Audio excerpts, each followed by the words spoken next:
Alright, here's this cleaning car. Okay, so I have made a couple of determinations here. One is that on the cover to the coupler it says FRP, and I do believe that means front range product or something like that. It means front range. Okay. What threw me for a loop was this center sill here as separate. The boxcar looks a lot like an Athearn, and apparently these doors would slide and open, but they're broke here and here. There's a piece of tape in here to hold it. But I can now tell you that this is a custom job based on, as you can see, maybe you can see right. There's a miss on a drill press right there. And these holes are definitely not. Somebody drilled those holes. Now look at the pieces of steel bar stock in there. This thing is pretty heavy. It's going to be good. It's going to be really good. So this is a custom job. Okay, now the pickups for the trucks here. Took the wires off, cleaned them up, and rebent them into shape. They're going to be just fine. And so, yeah, that is also... I want to say this is a custom job, but I can't be... These might have come from something, but I think they're a custom job. They're well formed, though. They're pretty good. Okay, now let's talk about these guys right here. So I looked these guys up on eBay. Right now, they're $50 a piece. This is definitely not a $50 motor. Don't go buying these. I don't know why. I think they are probably obsolete and hard to get, but this gearing setup is fairly common, and you can get motors with this, and I got a bunch of others. You can get them with this thing on here, for $4 or $5. What I did was I took some lacquer thinner and I cleaned off what was probably Teflon grease that was old enough where it had started yellow. But now we've got the red lithium on here. Got the shafts, a little air tool oil, and they're decent.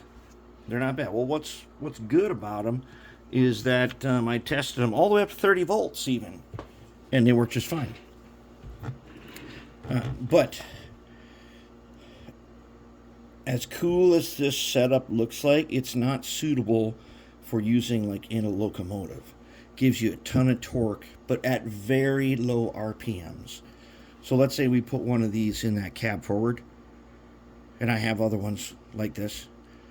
It would turn so slow that the locomotive would barely move. However, you want some powerful torque, this little gearbox here will give it to you. And there may be something that we do with one of the ones we have. Maybe we'll make a tool or something out of it. We'll see what we can do. Anyways, what we got to do now is, here's what we're going to do. They're going to get remounted in there and rewired, and we're going to put in a power collector down in here. I'd like to raise it up to about here so it's easier to work with. But we'll put a power collector. I'm thinking that we should put a light on this top so that you can look at it and know that it's on. And the other thing I'm thinking about is, I was thinking about using that decoder with a transistor. That's not going to work. That's out.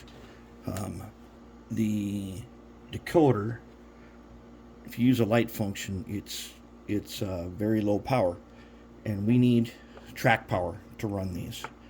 But what I did think is I could put a potentiometer on here. Now it'll be a knob on the top that you turn to turn it on and turn the power up and stuff. And then when you don't want to use it, you can turn it down. Yes, there will be a knob on top of here that you do if we do that. And what if you put it inside? Well, then you've got to take the roof off all the time. And as I've already seen here, this thing is breaking apart because it's quite thin. So I'm kind of leaning towards putting a potentiometer because this thing's going to go with the cleaning train. It doesn't have to look like prototype anything. It's a cleaning train. And we got these little pads down here. And otherwise, this is super simple. So I'm going to go ahead and put power collector in there, get the trucks on, and get the couplers on, get it set to the right height, and then we will go ahead and start putting the motors back in, and we'll see what we got then.